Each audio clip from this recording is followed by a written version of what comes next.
Korupsi adalah musuh kita bersama. Ibarat virus, korupsi juga tersebar di mana-mana. Wabah di seluruh penjuru menggerogoti negeri.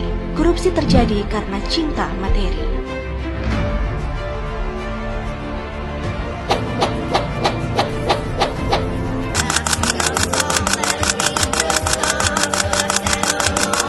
Seorang kepala sekolah di Kabupaten Goa, Sulawesi Selatan berinisial MS ditetapkan sebagai tersangka atas dugaan kasus korupsi dana bantuan sosial. Tersangka akan ditahan selama 20 hari untuk pengembangan kasus korupsi yang melibatkan sejumlah pejabat daerah. KIP, dana bos, banyak hancur ini. Gak usah tambah kalau banyak korupsi uang negara habis, bukan untuk rakyat.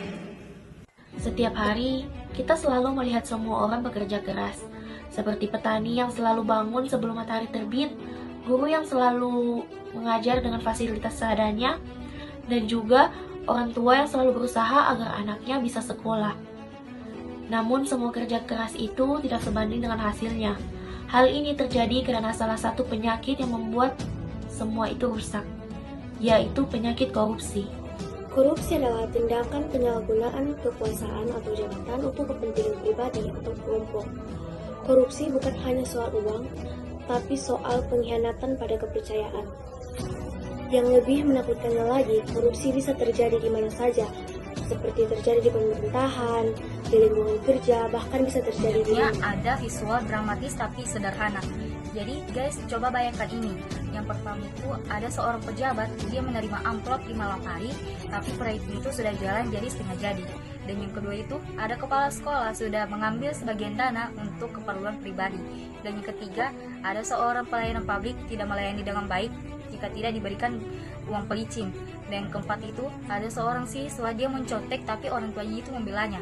Jadi 4 bentuk visual tadi itu adalah semua bentuk-bentuk korupsi. Nah, jadi besar atau kecilnya itu jika dibiarkan maka akan merusak hati, sistem dan masa depannya. Akibat korupsi, anggaran yang seharusnya membangun desa hilang. Sekolah tetap bocor, rumah sakit kekurangan obat, jalan tetap berlubang, bahkan anak-anak kehilangan harapan. Karena beasiswa yang tidak sampai, karena pendidikan yang mahal, karena keadilan hanya bisa dibeli. Korupsi bukanlah kejahatan hukum, ialah kejahatan moral yang membunuh kepercayaan, yang menghancurkan masa depan. Bangsa besar tidak dibangun oleh orang-orang cerdas semata, tetapi dengan orang-orang yang jujur, berintegritas, dan juga orang yang berkata tidak pada korupsi.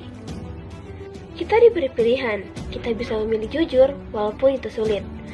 Kita bisa memulainya dengan hal kecil seperti tidak menyontek, tidak mengambil hak orang lain, berani menolak, dan juga berani untuk melapor.